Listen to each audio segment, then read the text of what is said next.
Hey guys, welcome back to more homeowner association stories. In this video, a ridiculous HOA Karen parked 2 trucks in my private garage, claiming that she has permission because I am an HOA member. However, I never joined the HOA to begin with. So the title story starts like this. I've been living in my current neighborhood for around 3 years now. It's generally a pretty peaceful place and all my neighbors are nice, so I have little complaints. However, one thing I hate in my neighborhood is the homeowner association. If you don't know what an HOA is, it's basically a group of people that sets rules for their specific neighborhood. The idea of an HOA, I suppose, came out of a good intention, but I've seen HOAs do more harm than good. My HOA in particular is run by the most annoying board of people. When I first moved into my neighborhood, I received a pamphlet sent by the HOA about membership. It was one of those flashy trifolds with very obvious stock photos trying to convince me to join. However, I was adamant that I didn't want to be regulated by an organization like the HOA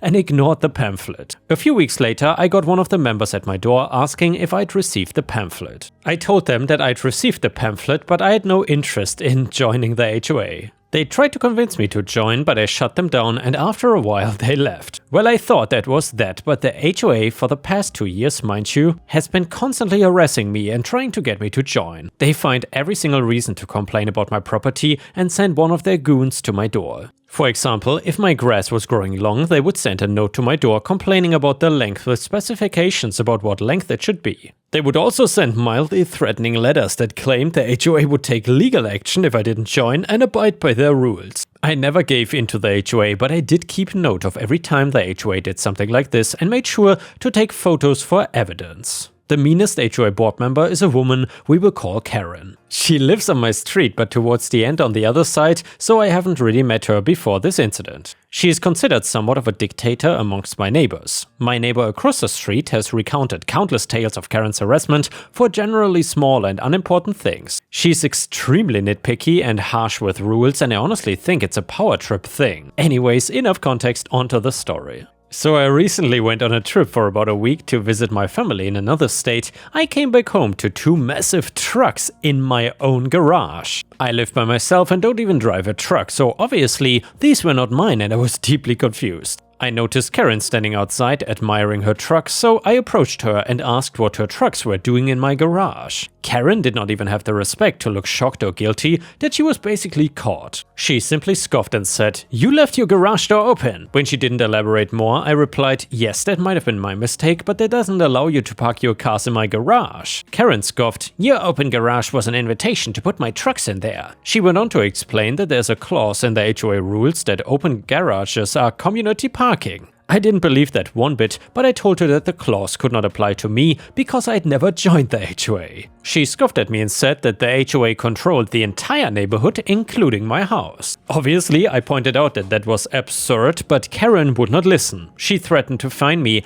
and even sue me if I did not let her park her trucks. I had just driven back straight from the airport, so I was exhausted, and I honestly didn't want to deal with all this. I parked the car on the curb and focused on reintegrating myself back into my house. The next day, I called the police as soon as I woke up to report Karen's trespassing. When the police came, I greeted them outside and explained the situation to them. I guess Karen must have been watching from her house, which is so creepy. It was not like their sirens were on or anything, so she must have been spying, because she stormed over and asked in a very entitled, haughty way, "Officers, what seems to be the problem?" The officers replied that she was keeping the trucks in my garage. Karen reiterated her argument with the HOA clause, emphasizing her position as one of its board members. "Our HOA is very clear on our rules. One of them states that open garages are forms of communal parking." She said that everyone had to be neighborly after all. "OP is just causing a scene for no reason." Luckily, all my documentation of the HOA antics came in handy. I showed the police the photos I took on my phone,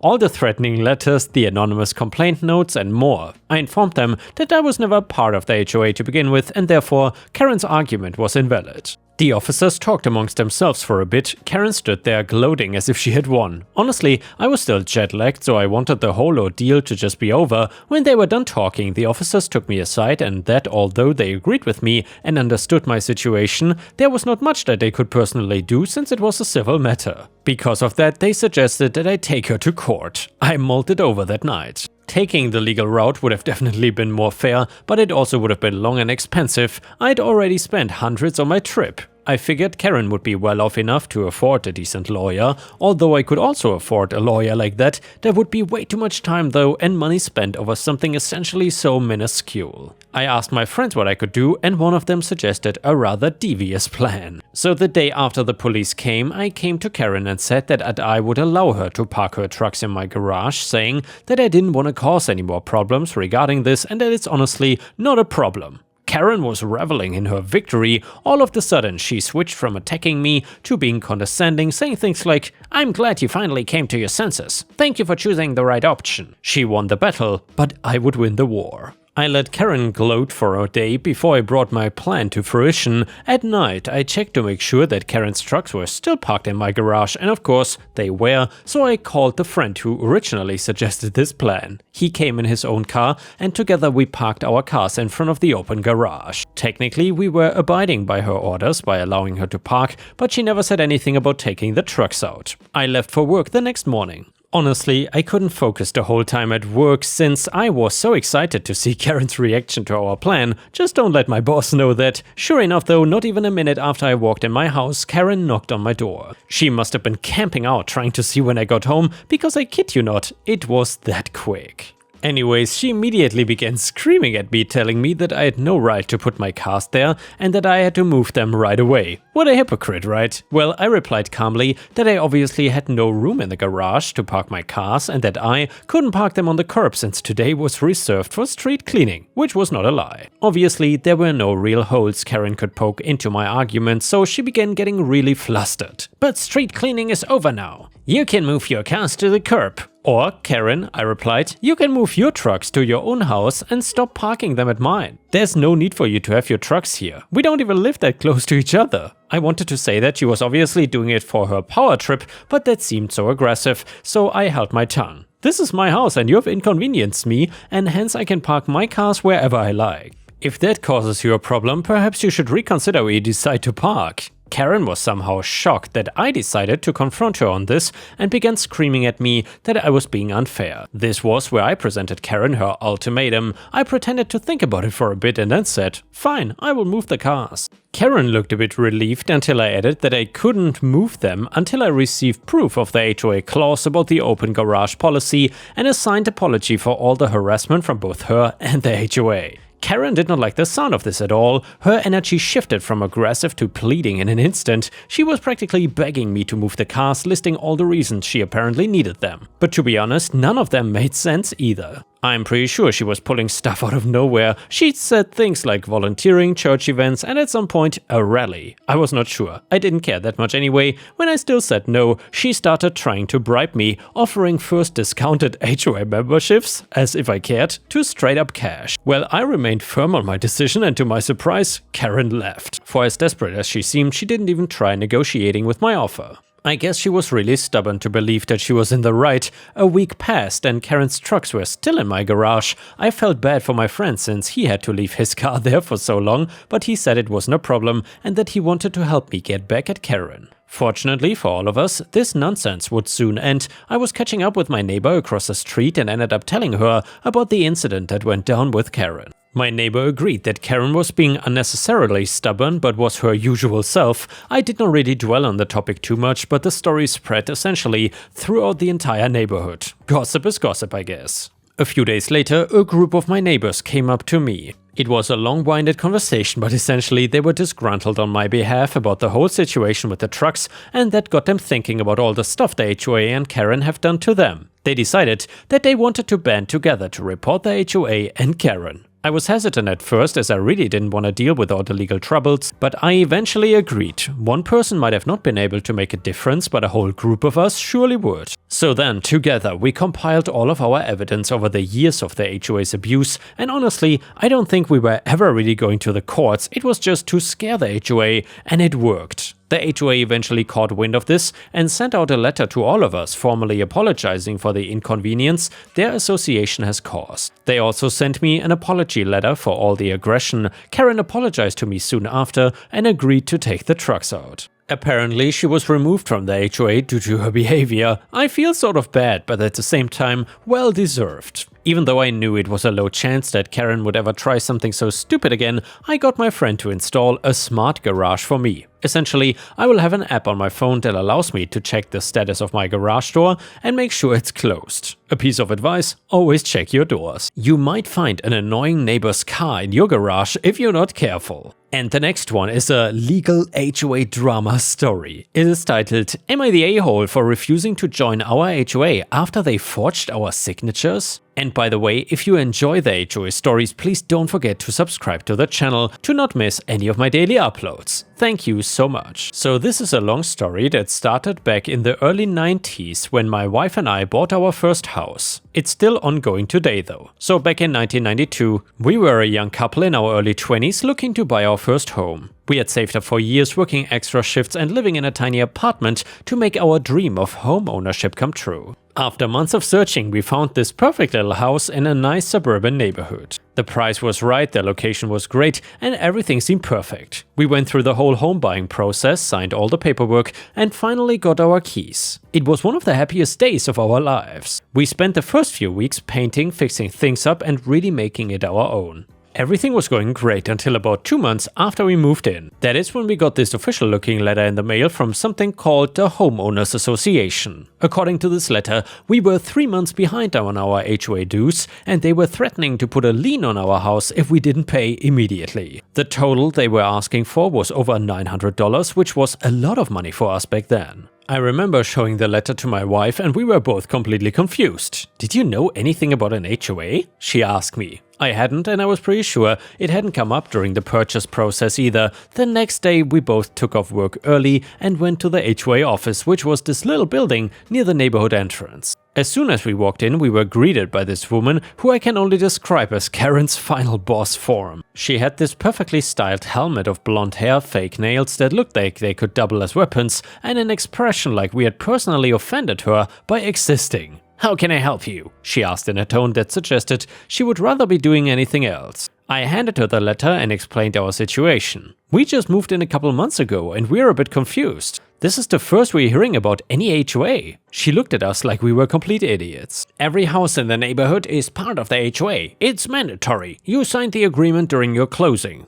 I don't remember signing anything like that. My wife spoke up. "Could we see a copy of what we supposedly signed?" The woman whose nameplate read Mrs. Bradford made this big show of sighing and getting up from her desk. She disappeared into a back room and came back with a folder. She pulled out this document and slapped it down on the counter. "Right here," she said, pointing to the bottom of the page. "These are your signatures." My wife and I leaned in to look, and that is when we saw it. The document had our names alright, but those definitely were not our signatures. I've been signing my name the same way since high school, and this was not even close. It looked like someone had just written our names in cursive. "That's not our signature," I said firmly. "Those are just our names written in cursive. We never even signed this." Mrs. Bradford's face went through several interesting color changes. "Well, this is the agreement we have on file. You're required to be part of the HOA. It's mandatory." "Well, how can it be mandatory if we never agreed to it?" I asked. "This document is forged. Someone wrote our names on here, but it wasn't us." And that is when she started getting really flustered. "Well,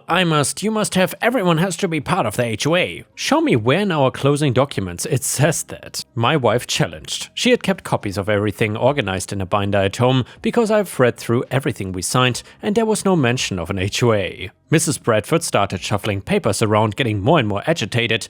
"I will have to speak with the board about this. You need to leave now." But we didn't leave. Instead, I pulled out my phone, one of those big brick cell phones, it was the 90s after all, and started dialing. "That's fine, I will just call the police and report this forgery while we wait." You would have thought I had pulled out a live snake from the way she reacted.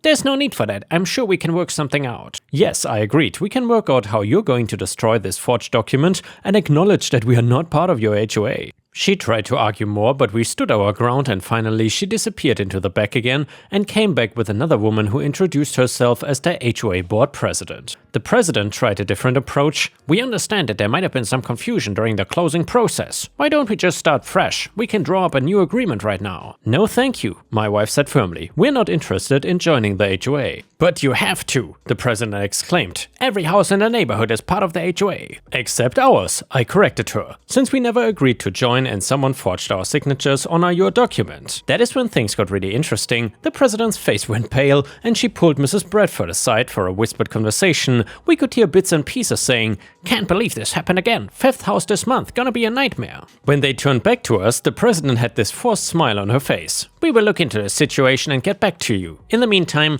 please disregard the due's notice." We left the HOA office feeling pretty good about ourselves, but we knew this was not over. The next day, I started asking around the neighborhood and discovered we were not alone. Our next door neighbors had the same experience. They had found their signature on an HOA agreement they had never signed. So had the people 3 houses down and another couple on this next street over. Over the next few weeks, we got several more letters from the HOA, each one taking a different approach. First, they tried to sweet talk us with all the benefits of HOA membership, and then they tried to scare us with threats about property values. Finally, they sent a letter from their lawyer claiming we were legally required to join, and that is when I decided to get serious. I hired a real estate attorney who specialized in HOA disputes. It cost us a chunk of money, but it was worth it. He sent them a cease and desist letter that laid out exactly how many laws they had broken by forging our signatures and trying to enforce a fraudulent contract. The HOA's response? Complete radio silence. That was 30 years ago. To this day, our house remains one of the 3 in the neighborhood that is not part of the HOA. We can paint our house whatever color we want, put up whatever decorations we like, and plant whatever we want in our garden.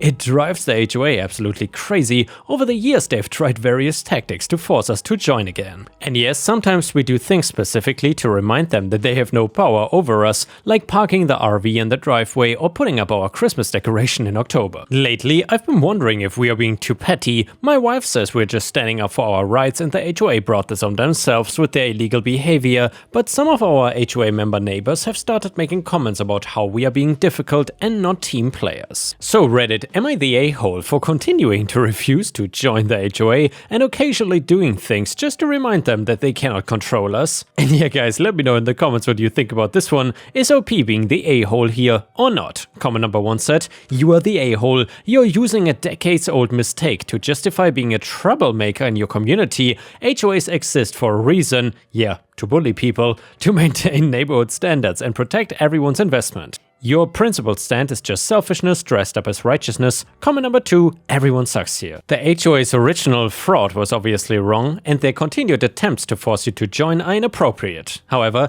your gleeful description of how you antagonized them suggests that you are enjoying the conflict a bit too much. You could stand your ground without deliberately provoking people. Comment number 3, not the a-hole, former HOA board member here. What they did was inexcusable, and their continuing attempts to force you to join are ridiculous. They have no legal standing and they know it. That is why they keep trying social pressure instead of legal action. Comment number 4, not the a-hole. Your houses were maintained, you follow actual laws and regulations, and you're only exercising your rights as property owners. The HOA's frustration is entirely of their own making.